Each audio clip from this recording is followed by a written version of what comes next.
Do you think that people should interview more than one photographer? I usually suggest people do when they call me and they're not sure about things. So I'm among the more expensive side of headshot photographers in the country. If somebody calls me and they don't know the price and I'm telling them the price, I'm not really interested in them booking me if they're not 100% sure whether that's what they actually want to do, whether they actually want to spend, that much money on them. So I would say in general, that's a good idea. A lot of times people will call and they know they want to book with you straight away, and then you don't necessarily want to send them somewhere else, But no, go check it out. Right, yeah, exactly. So, but if someone's not sure, it's better for me to have a client who knows what they're getting into in terms of cost and knowing what my process is and things like that, than bring somebody in who's not sure and then they get further down the process and then they decide it's not for them. That's just more work for me. Yeah, right. So I'd rather save myself work in the beginning rather than wait until further on down the process. Do you think that there is a differentiator between you and the guy that charges, I don't know what the low end of photography is? This is two-part, I would say to you. Is there a differentiator? And would it be okay for somebody that's on a budget to utilize a cheaper photographer?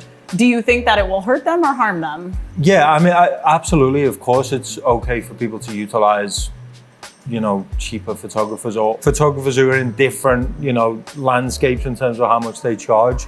It's important that you can do that because not everybody can pay, $700-800 for a headshot. I wouldn't say that I'm better than somebody like that, or I even would create better photographs than somebody like that, because it's subjective, and I'd never be disrespectful to somebody who just doesn't charge the same amount as me. But I know how much I will work for and how much I won't work for, and I charge accordingly, and people pay it, so it's it's working. Yeah. Why change a model that's working? Yeah. You've been in photography now how long? I've been a photographer for since just after I moved to Los Angeles in 2011. That's a story we can go into. I kind of fell into it by accident. I was a photojournalist for the first 5 years I was here, and then I've been a studio photographer for the last 4. Did you make that switch because it felt like a natural progression, or did you make that switch because you enjoyed the headshot space more? So I just got burnt out from, when I was a photojournalist, I started off, I was freelance, and I just moved to LA. I used to get in my car every morning, and I had no money. And I had to make money, like so many in LA, but you wouldn't know it. Right, I know, right? I had to make money, otherwise I was going home. So what I used to do is I used to get in the car every morning, drive around LA looking for things to photograph and sell it. I got quite good at it.